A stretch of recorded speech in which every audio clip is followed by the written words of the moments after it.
My name is Mohammed. I'm an academic foundation doctor in Northwest London, and today I'll be delivering the lecture in single best answers in neurology for finals. The slides were made by Yezen, the CEO of QuesMed. I'll do my best to give justice to the slides. So in terms of the high yield content for neurology for clinical exams and for finals, this talk will aim to cover stroke, epilepsy, Parkinson's, cranial nerve palsies, MS, GBS, and different kinds of peripheral neuropathy. So I think we'll get started with the first question, and I'll give you guys a minute or so to read it.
Okay, let's have a look at the results. Okay, so the majority of you have gone for C, which is a partial anterior circulation infarct.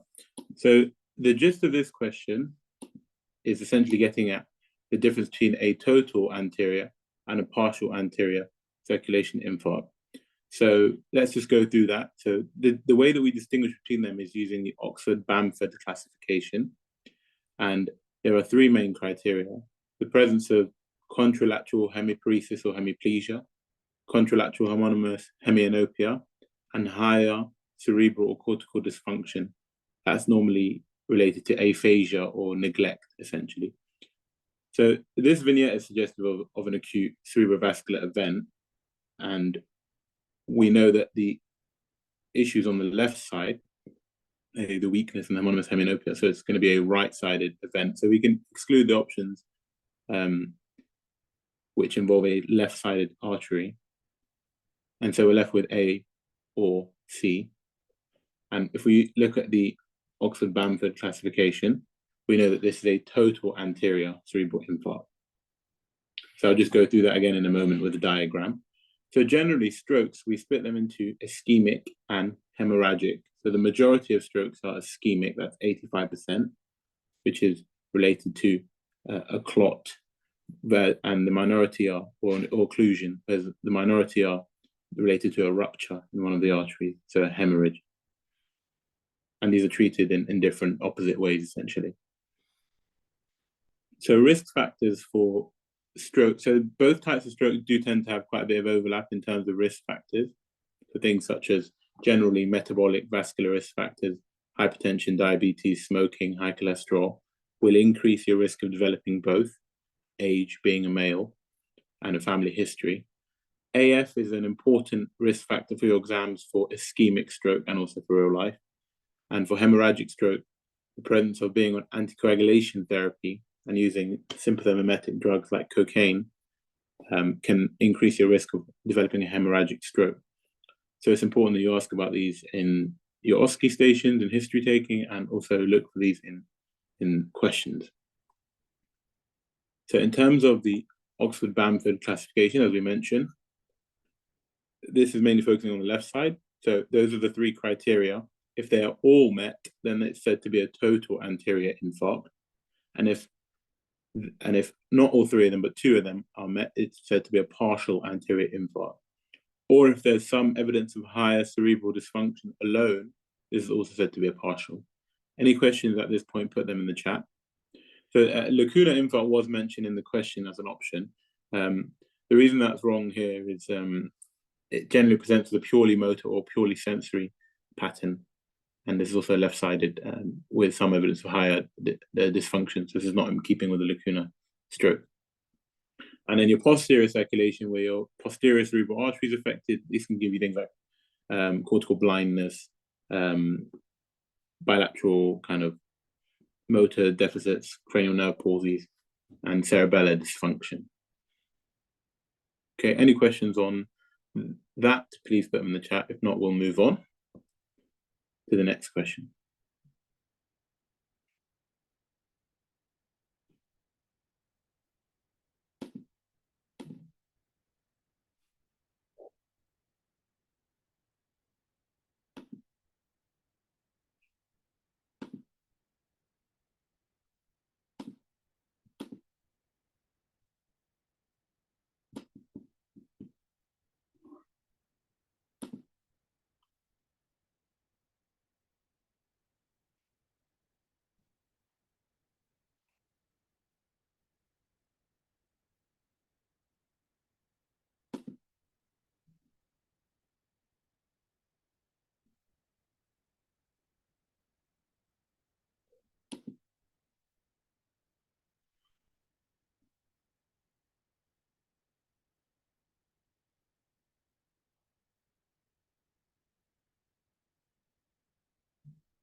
Okay, and then look at the results.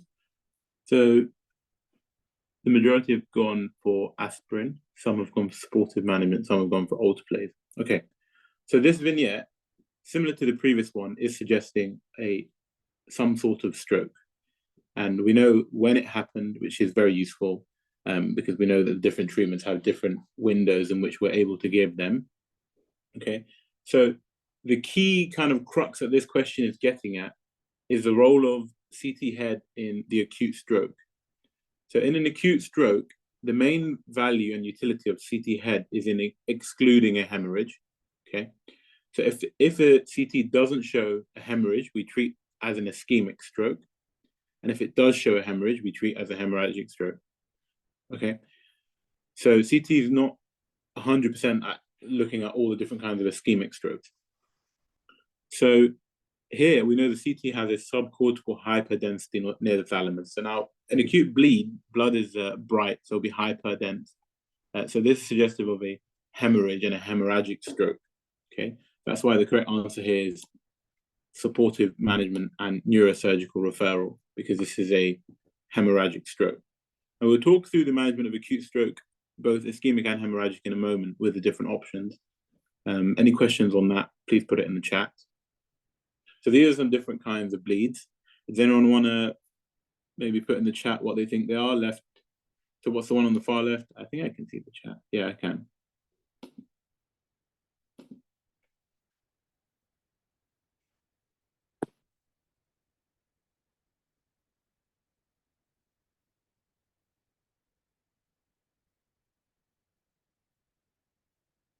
Okay, if not, I'll just go through. Yeah, so subarachnoid, yeah. So this is we can see blood in the basal cisterns, and the sulci suggestive of subarachnoid hemorrhage. The one in the middle, subdural, yeah. So we've got this crescentic appearance, can be hypodense if it's old and chronic, and it can be more, have some bright acuity if there's an acute on chronic element. The one in the bottom right, yeah, epi or extradural, this has that convex shape limited by the suture lines. And the top right, it's not very clear.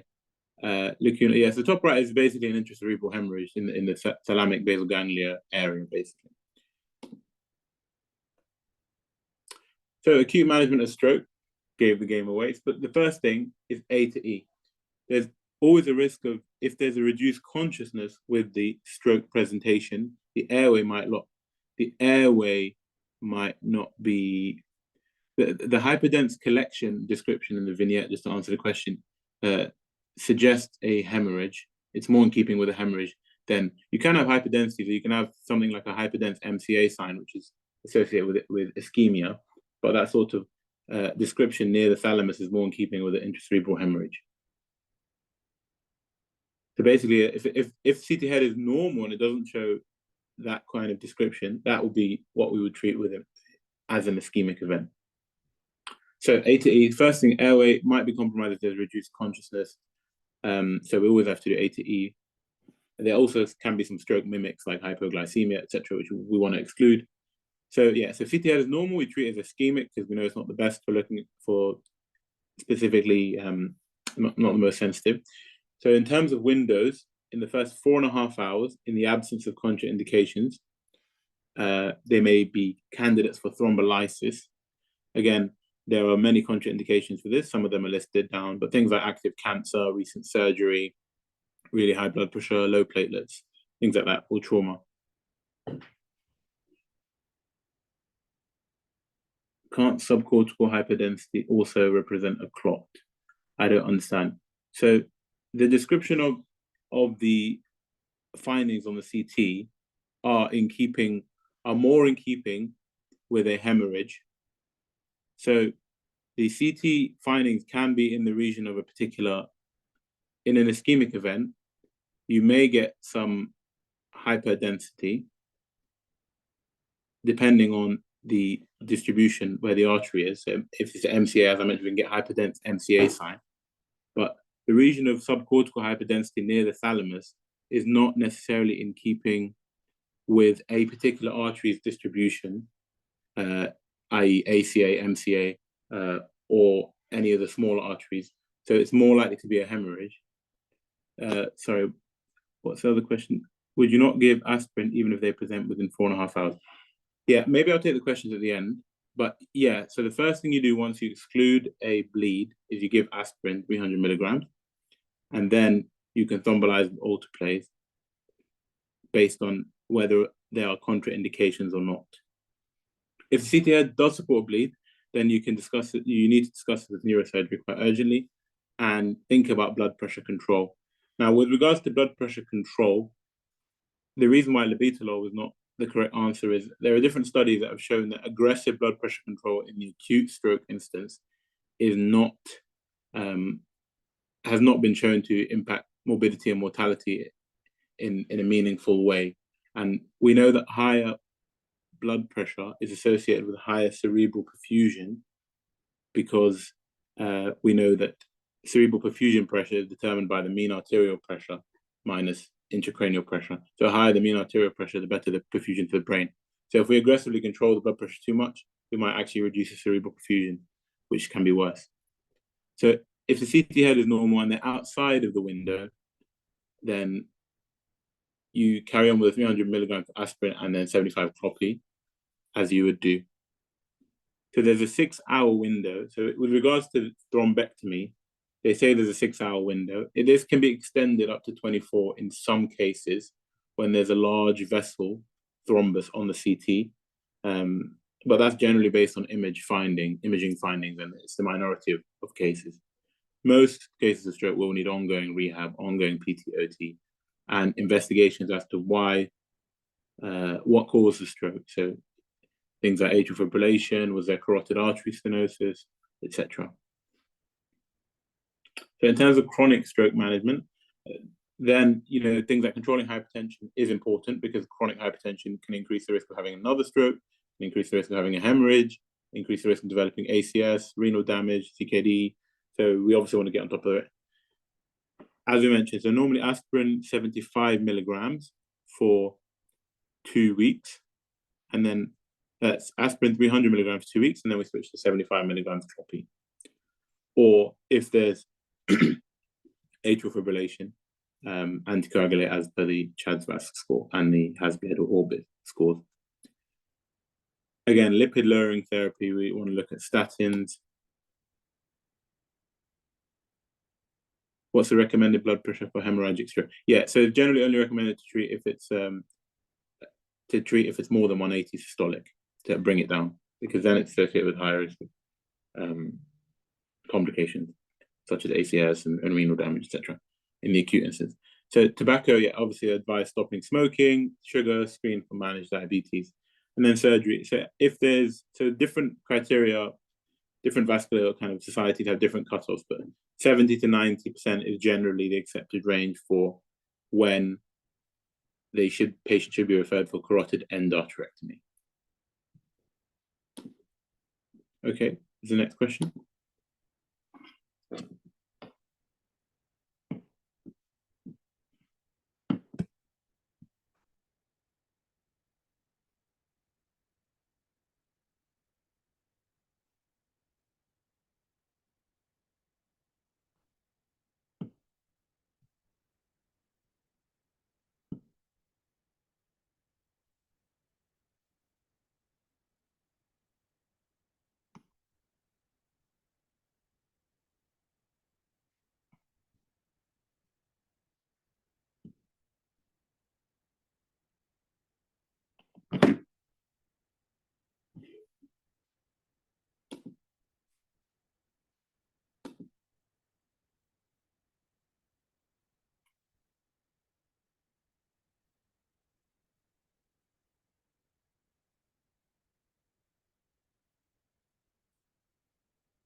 Okay, so we've got quite a split. Give me 1 second to bring the question back up. So we've got quite a split between them. So someone want to put in the chat what they think the diagnosis is, so what's happening in this case. So we've got this woman coming back from holiday with what sounds like an ascending paralysis, right? So yeah, so the most likely differential in this patient is GBS, yeah, so Guillain-Barre. So in terms of Guillain-Barre, one of the most important initial investigations, because we're having an ascending paralysis, there's also a risk of respiratory paralysis in this patient. So one of the most important initial investigations is with bedside spirometry with a vital capacity. So they breathe in as hard as they can and then breathe out as hard and long as they can. And that's the total lung volume minus a little residual volume left over.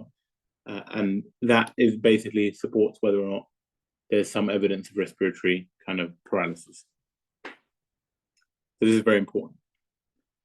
So in terms of GBS, as we mentioned, it's an ascending polyneuropathy.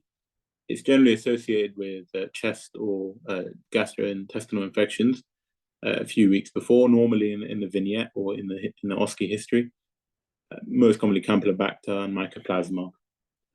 Generally presents with mainly motor, but it can have mixed motor and sensory signs. And the most kind of concerning thing to exclude is respiratory failure. So it's essential to perform early bedside spirometry. And the treatments with plasma exchange, IVIG, and they may need ITU, so they can get quite unwell. And if they obviously lose their airway, they may well need intubation, ventilation, etc. So let me know any questions on GBS. If not, we'll move on to the next question.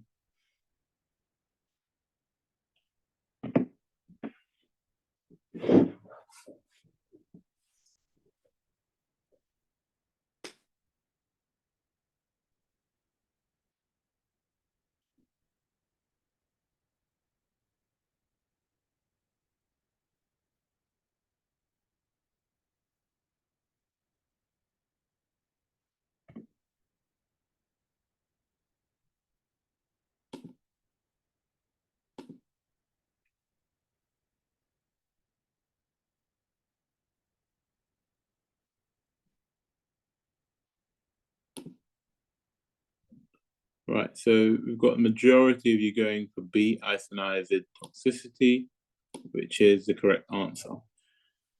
So this case is generally describing a peripheral neuropathy, so altered sensation in the feet. And in this patient who's had recent treatment for TB, one of the medications for TB is isoniazid. We know this can be associated with peripheral neuropathy. Does anybody know how we can reduce the incidence of this? You can put it in the chat. We'll think about how to, any prophylactic measures we can think about. So the other causes, prescribe pyridoxine, yeah, so vitamin B6, yeah. So we can co-administer with it. The other option, so it's useful to think about in your heads, when you're having a patient with peripheral neuropathy, in an OSCE, for example, is this mainly sensory, or is this mainly motor, or is it both? And your sensory causes are generally going to be related to alcoholism, B12 and folate deficiencies, CKD or malignancy of some kind, diabetes, vasculitides, and drug. And generally your motor ones are a lot more rare. They can be things like GBS, as we mentioned, Charcot-Marie-Tooth, and hereditary causes, as we mentioned. So if you think of it like that, then your investigations will naturally follow suit. So in an OSCE, if you are kind of stuck, you can think alcohol, we can look at blood tests, liver function tests, gamma GT, B12 and folate, we can get hematinics, CKD, we can get renal function, diabetes, we can get HbA1c, vasculitides, we can get an autoantibody room screen, and just like that, you've covered all your bases. And if you're thinking about GBS, you can get nerve conduction studies and things like that. And drugs, ask about chemo. So vincristine is another, it could have caused these symptoms, but there's no history. It's a chemotherapy agent, so there's no history of active malignancy or anything like that.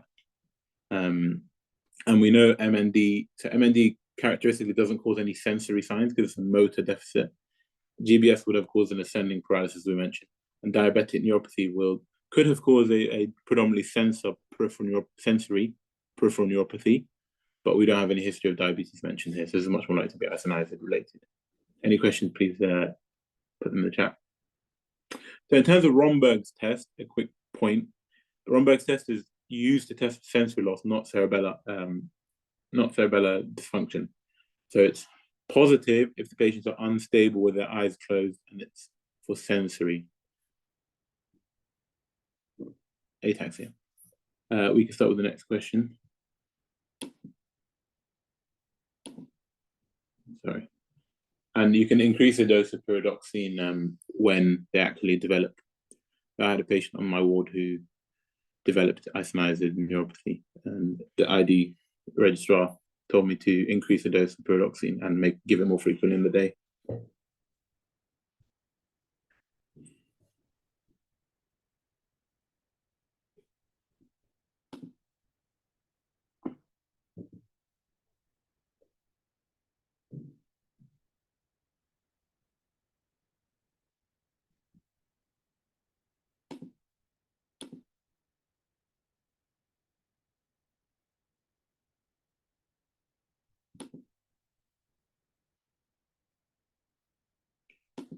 Right, so we have the majority going for oculomotor, which is correct. So this is suggestive of a third nerve palsy, right? Because we know that the oculomotor nerve, the third nerve, innervates all of the extraocular eye muscles apart from the lateral rectus, which is innervated by the abducens nerve, and the superior oblique, which is innervated by the trochlear nerve. So when we lose control of the oculomotor nerve, we get unopposed action of the superior oblique, which acts to look down and taut, and unopposed action of the lateral rectus, which abducts. So we get a down and out pupil. And when we're thinking about causes of a third nerve palsy, we generally categorize them into medical or surgical causes. Because the parasympathetic fibers run along the third nerve, a surgical cause, such as a tumor or an aneurysm, which press on it, will generally cause a dilated pupil because it's pressing on these parasympathetic fibers. So the way that and a medical cause wouldn't, such as diabetes, etc.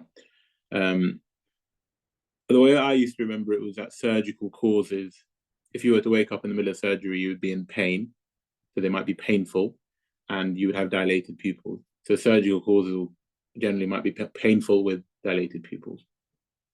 And medical causes, things like diabetes, vasculitis, vascular disease, don't tend to affect the pupil because they're not affecting the parasympathetic fibers running along it as much or at all. So yeah, as we mentioned, look at the delineation between whether it's a surgical or a medical third nerve palsy. Intranuclear ophthalmoplegia is probably quite difficult to describe, but it's a lesion to the medial longitudinal fasciculus. If you look at the diagram, so the right eye is failing to adduct, so that's where the lesion is in the MLF, medial longitudinal fasciculus. A sixth nerve palsy, so sometimes in acute trauma, a sixth nerve palsy is not very, a sixth nerve kind of palsy is not very useful because it can be a falsely localizing sign.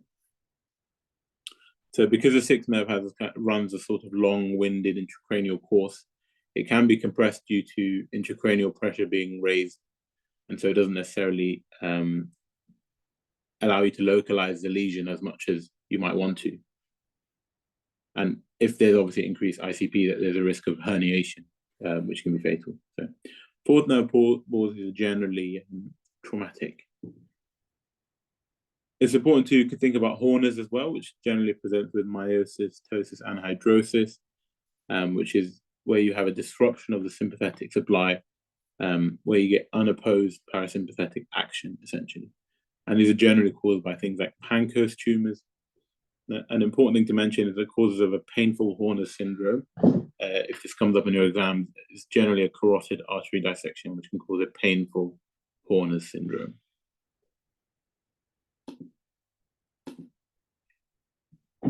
Okay, let's go to the next question.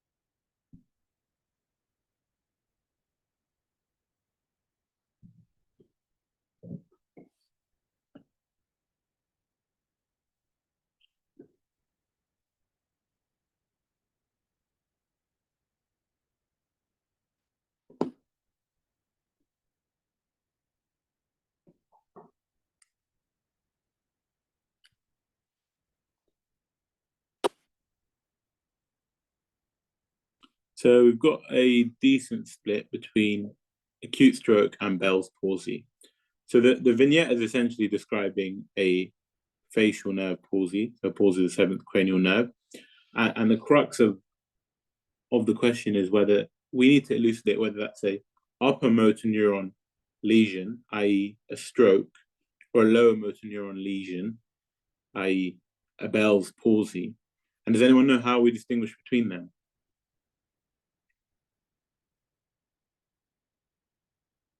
Put it in the chat. Forehead sparing. Good. So is forehead sparing a reassuring feature or a concerning feature?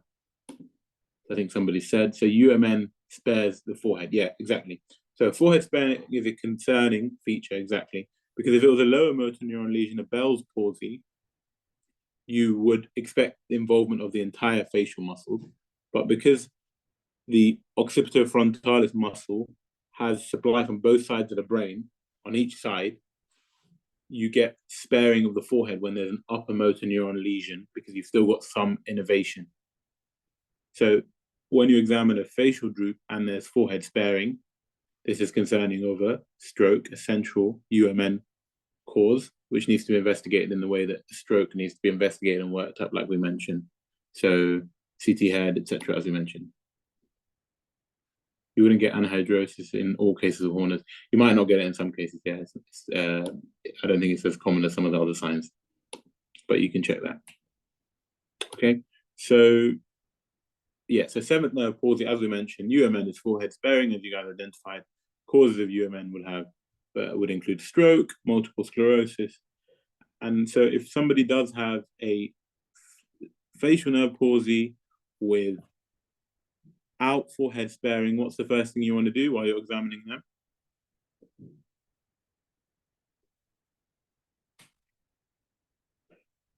Anyone want to put it in the chat? So you've got what you think is a Bell's palsy, a low motor neuron lesion of the seventh nerve palsy. Is there anything else you could examine while you're looking at them? Yeah, you could examine their eyes, but I'm getting more at examining the reflexes. Yeah, so if you look at the ears, you might be able to find, yeah, exactly, vesicles, which suggests a Ramsey-Hunt diagnosis. Okay, so differentials, if you ever asked in your OSCE, if they ever bring a Bell's palsy patient for you, differentials include Lyme disease, sarcoid, GBS, and a parotid tumor in the parotid gland, because the facial nerve runs through it. And if you've got lesions of the 5th, 7th, and the 8th cranial nerve, then you might have a cerebellopontine angle tumor. Okay, happy on the 7th nerve? Good. Next one.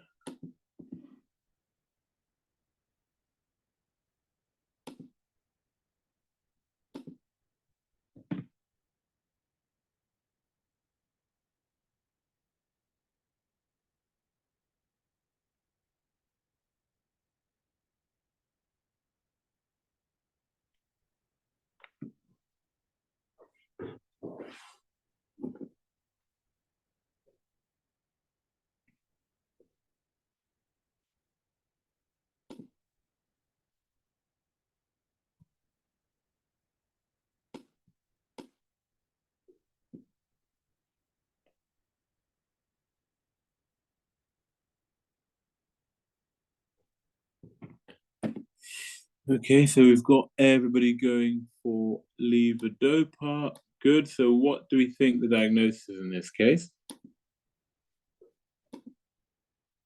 PD, yeah, so Parkinson's disease. Good. You should be able to see that. So yeah, so correct answer is levodopa of idiopathic nature. Yeah, it implies that that's most likely right now. We don't necessarily 100% on that, but we can investigate that further. So yeah, so L-DOPA has a role of in early Parkinson's with motor symptoms affecting daily functioning, essentially. The Parkinsonism is a syndrome. The kind of key features are tremors, rigidity, bradykinesia, and postural instability, which explains the sort of stooped appearance, and the gait, which is festinant and shuffling with wide turning to support the body to not fall over. So differentials can include idiopathic Parkinson's disease, vascular causes.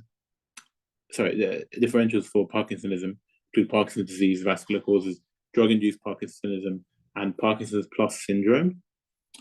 So does anyone want to put any Parkinson's plus syndrome that they know in the chat? So generally, Parkinson's is asymmetrical. So we'd expect one side to be affected worse than the other. And the way in which to practically differentiate between essential tremor and Parkinsonism is getting them to write, because each of their writing has kind of typical features. So with Parkinsonism, you might get micrographia, where the writing gets quite small, and with essential tremor, you can get you can get consistent kind of typical appearance, which Yazan put. Let you guys read that. So you guys have put quite a few. Let me just have a read. Yeah, so we've got things like MSA with autonomic dysregulation, PSP with supranuclear. You might have frequent falls because of the gaze abnormalities. You might have Lewy body dementia, which is going to be associated with your hallucinations, your fluctuating manner, and corticobasal degeneration, which is going to be associated with your alien hand phenomenon, etc. So good. Let's move on. So yeah, so your management. So as per NICE, you should offer L-DOPA to people in the early stages of Parkinson's disease whose motor symptoms are having an impact on their quality of life. Okay, so you don't want to offer it too early. So if you know you've just sort of picked it up really early and they're able to get by, they're managing, you don't want to offer it too early because it generally has a time frame after which it stops working, and that differs, I think, in different patients. So you want to hold off giving it if it's not necessarily needed. Dopamine agonists, anyone able to give any examples of any dopamine agonists in the chat?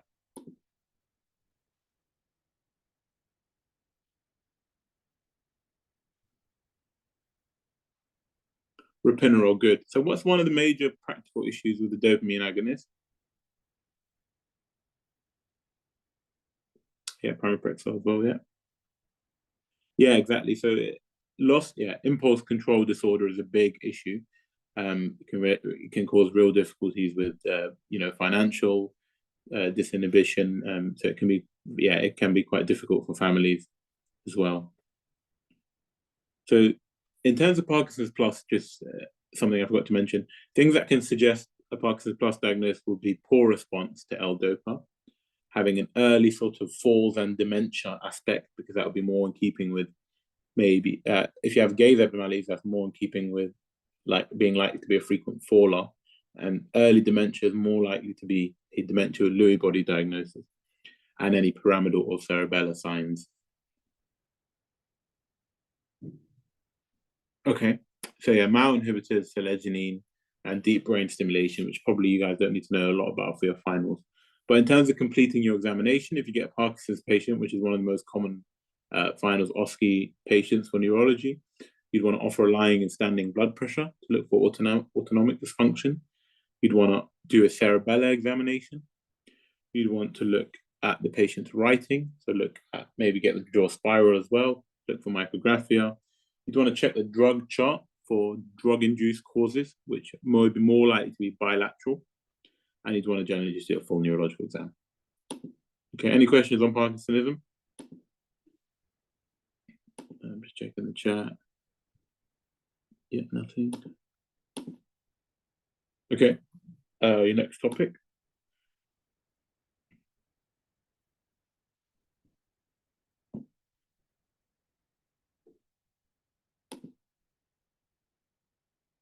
Do we use COMT inhibitors? Yes, they can be used, things like entacapone. They're very specialist-led. You don't really have to know about them unless you're going to be a neurologist, basically. But yeah, I think they have cases where they might be able to use one over the other, but it's very sort of senior specialist-led, playing around with Parkinson's medication.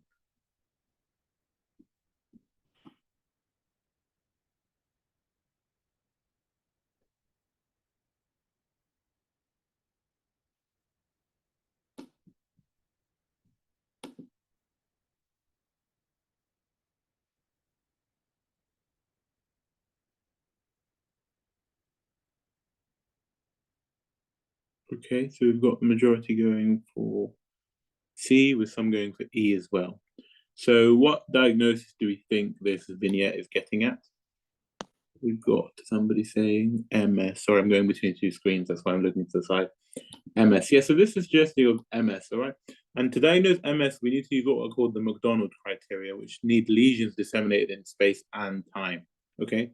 So the vignette will always describe something happening now and something that happened in the past to be able to make that diagnosis if it wants you to. Okay, so last month she had this issue in her right leg, which went away by itself, and now there's progressive weakness. Okay, so we've got issues in different location to different lesion and difference in time. And MRI might show what's called Dawson's fingers, and there might be just generally enhancing white matter plaques because this is a central cause of demyelination. And in terms of the treatment of an acute flare of MS, as you guys correctly identified, is generally steroids, so methylpred. So yeah, so MS can run different courses. The most common course that it runs is what's called the relapsing remitting course, where there's a flare and then patients tend to get better, and flare and better, etc. And overall, with age, the kind of time for the interval between flares may decrease during which patients are well and symptom free. You may have a primary progressive cause which comes on and progressively worsens, which is one of the ones associated with one of the worst outcomes. And you might have a secondary progressive, which starts off as relapsing remitting and then degenerates into being progressive. So generally, the exam sort of vignette will generally show a younger woman, and they will describe, as we mentioned, lesions disseminated in space and time.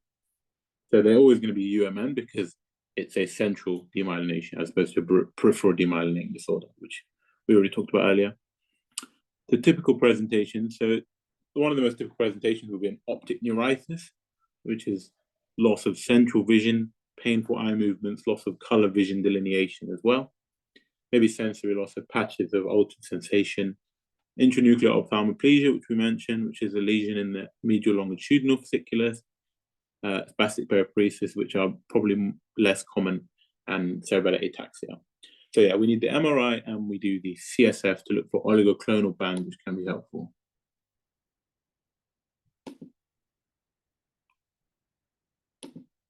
Okay, so in terms of the management of MS, as we mentioned, the acute relapse, we want to exclude another cause, or you can think about other causes of what could be happening. So is there any other medical cause? We don't want to just put it down to this patient has a history of MS, this is a flare. So always, be thorough. So the acute treatment is with steroids, which reduces the duration and the severity of attacks. The question also mentioned things like natalizumab, which do have some role. Obviously, they'll be initiated by specialists. These are the disease-modifying agents, so things like fingolimod, natalizumab, and beta interferon, which have some role. But there's a risk of reactivating the JC virus with natalizumab, which is a virus that's typically associated with patients with HIV. In terms of symptomatic therapies, baclofen can help with spasticity, physio and Botox can also help. And there tends to be a significant mental health component to these patients as well. Not just because of the physical burden, there appears to be an actual association with mental health issues in patients with MS. And so SSRIs may be useful in these kind of patients. Let's move on to the next topic.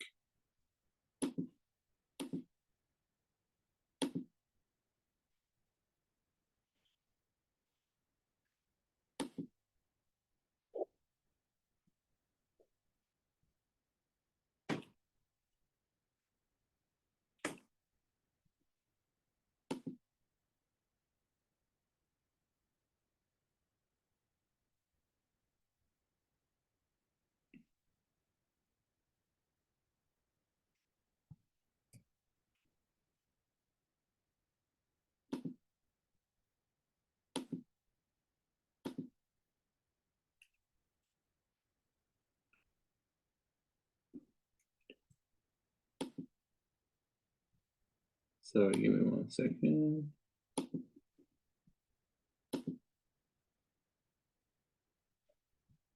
So what do we think is happening in this patient? Anyone want to put it in the chat? Absent seizure, we've got absent seizure, good. So this kind of spacing or blanking out episode is very typical for a description of an absent seizure. In terms of the best anti-epileptic choice for absent seizure, this is just something that you have to know, you can't really figure out. It's ethosuximide, which is best for absent seizures, and valproate is good for them as well. Okay. In terms of anti-epileptics, it will probably vary a lot by which university you go to, how much they'll want you to know, but in terms of the what's happened here? Okay, we've got another question attached right to it, and then we can talk through anti-epileptics together. All right. Let's do the other question.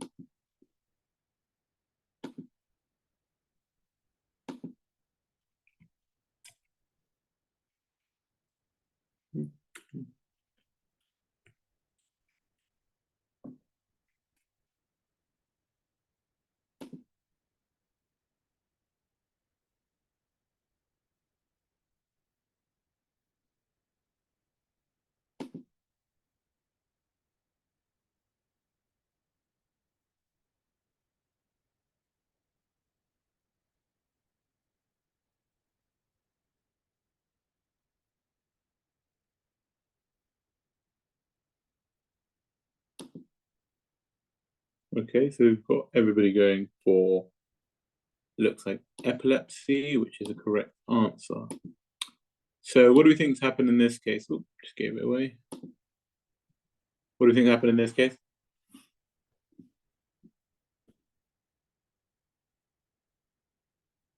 So we know that this patient has epilepsy. They've had a long history of epilepsy. So what's happened? He's taking his, exactly, yeah, so well done, guys. So we've got alcohol excess to reduce the drug concentration. So this question is basically getting at your P450 inducers and inhibitors. It's important to remember that alcohol is in both of them. Chronic alcohol excess is an inducer, and acute alcohol is an inhibitor. Let me just double check that. Yeah. So it's important to have some knowledge of the enzyme inducers and inhibitors for your exams because they're a very popular topic.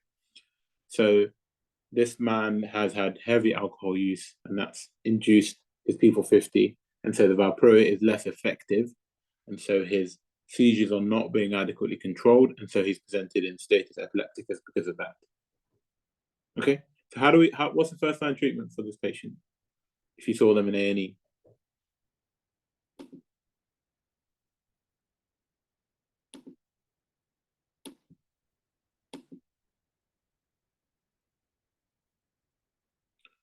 Rectal midaz, IV Loraz. So, sorry, I'm opening the wrong. Yeah, so if we have IV access, we want to go lorazepam first. If not, if A to E assessment, yeah, so that would include kind of giving the loraz or the midaz.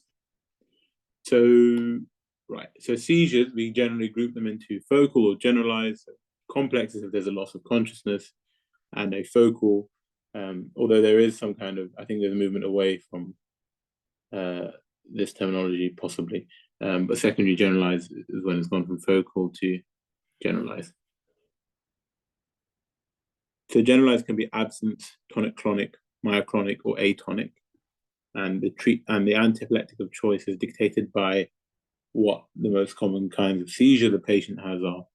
And seizures can be triggered by, as we mentioned, inducers and inhibitors, drugs, generally intercurrent illness, metabolic disturbance, anything that can affect the brain, so any stroke, bleed, tumor, etc.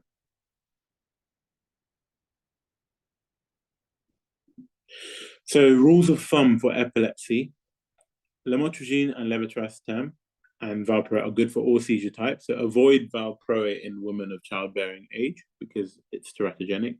So in women of childbearing age or women who want to become pregnant, you'd want to mainly consider lamotrigine and levetiracetam. So carbamazepine, gabapentin, and phenytoin are better for focal seizures. ethosuximide. I used to remember that the vowels would go together. So ethosuximide is for the absent seizure. And carbamazepine might make myoclonic seizures worse. So these are just little facts to know. They may pop up in your exams. And if you don't know it, you just won't know it. So something to bear in mind. And just keep an eye on enzyme inducers and inhibitors. I'm sure you guys have memorized this. But yeah, so inducers include carbamazepine, rifampin, alcohol, phenytoin, and your inhibitors will be valproate, isoniazid, the full list. But yeah, just remember that acute alcohol can be on both sides. And if it's an acute binge, it will inhibit. And if it's chronic excess, it will induce.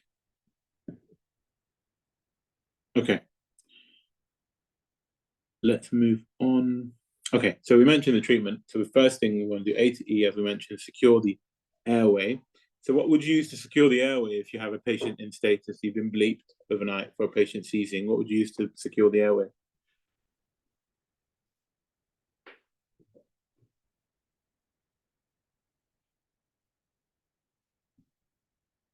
Airway adjunct. Yeah, what kind? Yeah, recovery. You might want to put, you probably want to put, yeah, so NP, which probably be better tolerated. And because the patients won't have consciousness. So the way you quickly remember it is Lorry, funny, ITU.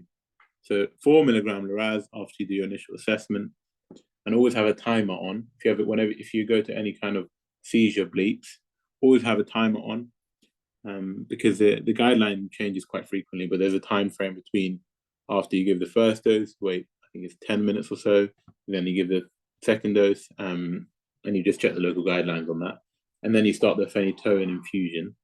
At which point you'd probably be getting ICU or looking at getting them intubated. So yeah, so Lorry, funny, ITU. Okay, and for your exams as well, these tend to be exam favorites: management of status epilepticus and definition. Oop, I think we went backwards. So I think we're near the end. So this is, I think, a very difficult question that Yezen put in. So just a challenge.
Okay, we got some response.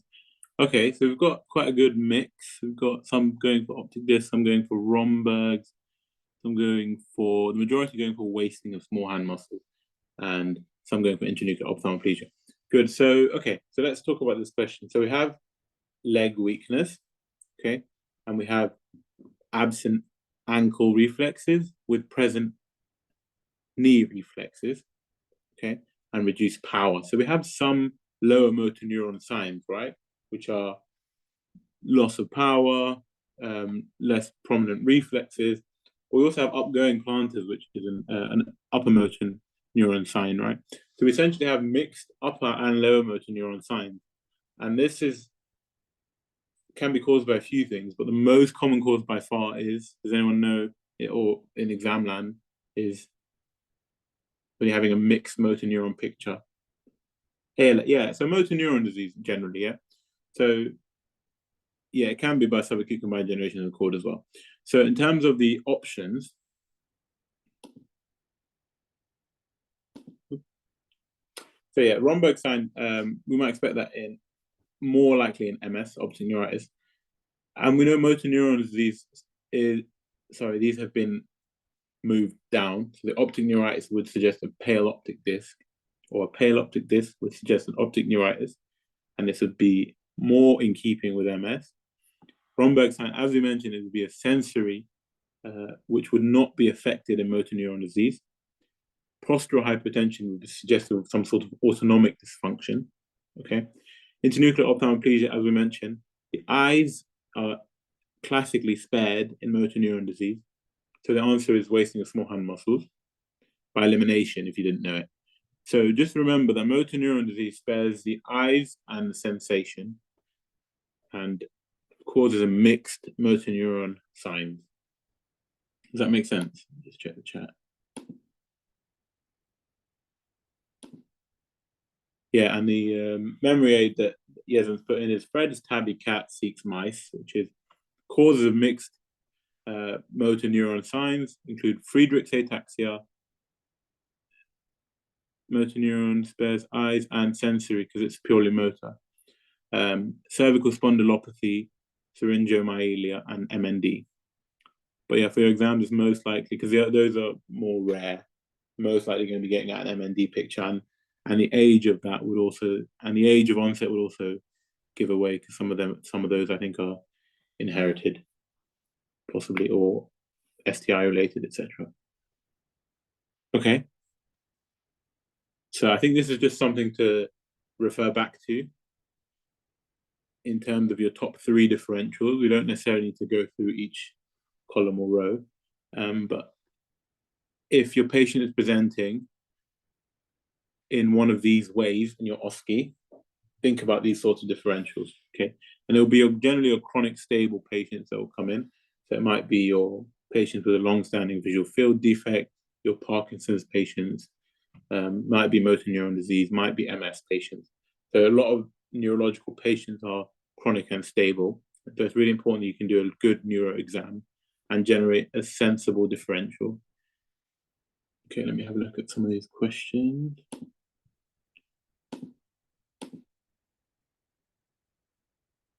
Feedback, this question will be challenging through me if we not add that next. Sure, I'm sorry about that. Could you explain RAPD, please? Yeah, so relative afferent pupillary defect, basically, when you're examining a patient, you expect when you shine a light in their eye, the pupil constricts. And when you shine a light in their eye, there's an afferent pathway which then goes to the other side of the brain through the efferent pathway, through a series of nuclei, which I can't remember right now. But the point is it goes through the optic nerve, through the afferent pathway, and then through the efferent, which makes the other eye constrict. Okay? That's why both pupils constrict when you shine a light in somebody's eye. So if you have an RAPD, you would then get a paradoxical dilation in the eye where the afferent damage is, where the optic nerve damage is. So you're getting an issue with the input through the afferent pathway in that eye. And that's why you have a defect normally in the optic nerve on that side. And so you do the swinging test, and that pupil will, instead of constrict, will paradoxically dilate. Why is something blocked off? I'm not sure. I didn't make the slide. I think maybe Yezan was just trying to maybe suggest that it's most likely to be trauma for fourth nerve palsy.